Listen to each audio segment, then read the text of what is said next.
Good morning and welcome to Module 4. Module 4 is all about merchandise. So we're going to talk about first the different categories of merchandise, and then we're going to get into the merchandise planning system. And at the end of the module, we'll talk about how retailers actually choose which types of merchandise to carry in their retail location. So what is merchandise management? Merchandise management is the process by which a retailer attempts to offer the appropriate quantity of the right merchandise in the right place at the right time so that the company can meet their financial goals.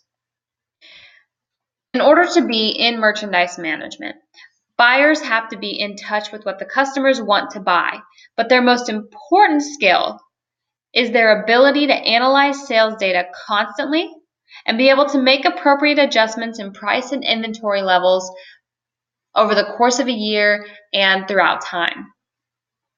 So before we get into the merchandise planning process, let's talk about the different types of merchandise categories. And there are 3 different types of merchandise categories where retailers will classify their merchandise into.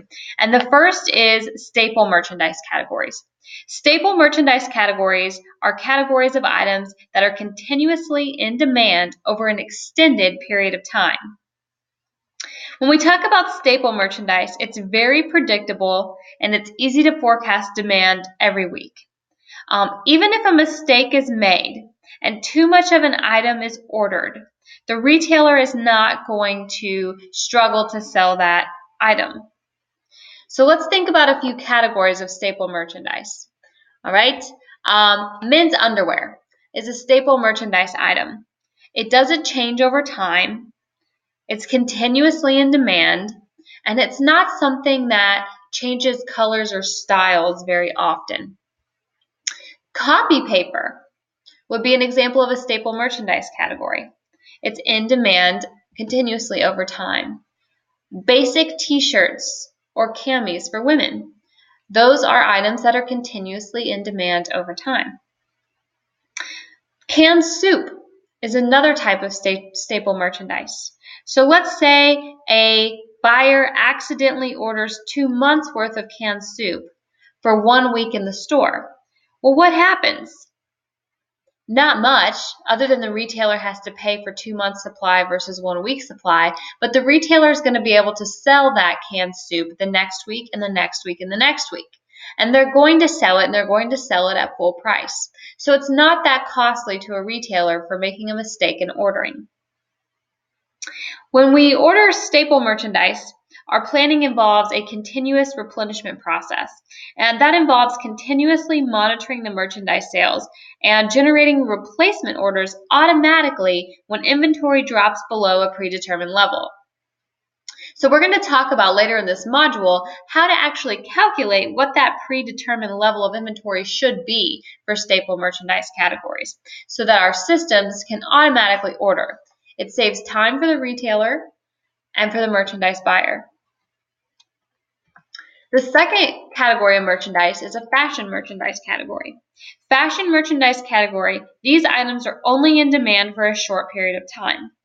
New products are continuously introduced, and existing products quickly become obsolete.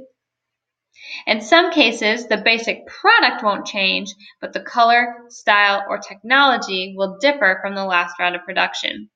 So women's apparel is a prime example of a fashion merchandise category. Does anybody still own a jean skirt? Does anybody still wear parachute pants? These are fashion merchandise categories. Electronics fall into the fashion merchandise category. Think of the tablets and cell phones, TVs, even radio systems that are available. These are continuously changing, and the old models become obsolete very quickly. Forecasting is much more difficult for buyers, and correcting errors can be very costly to a retailer when it comes to ordering. If the buyer orders too little of an item, the retailer is not able to meet the demand and their customers will go elsewhere, and that causes the retailer to lose the sale and lose profit. Well, what happens if the buyer orders too much of a fashion merchandise category? At that point, the retailer is going to have to sell the excess at a discounted price and lose their profit margin and potentially lose profit on the item if it doesn't sell before that item goes out of style.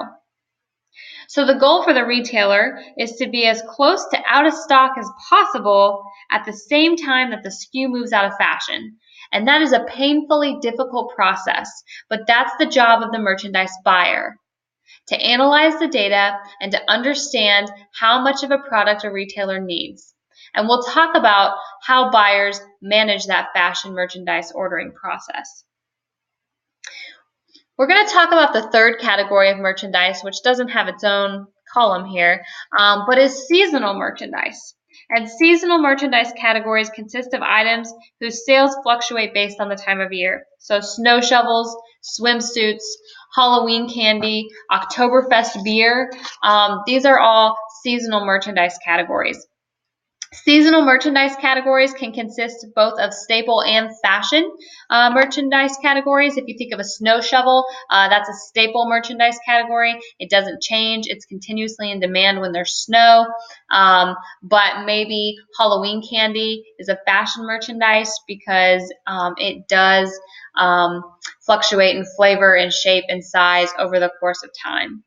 Now, retailers do treat all seasonal merchandise categories as they would treat fashion merchandise categories, and that's because of the same issues that come into play when they have to forecast and order inventory. If you order too little snow shovels, then you're going to have people leaving and going elsewhere. If you order excess Valentine's Day candy, then you're going to be selling chocolate hearts for a quarter into the season, into the month of March. So that's a brief introduction of the different types of merchandise categories. Next up in this module, we are going to be discussing the steps in the merchandise planning process.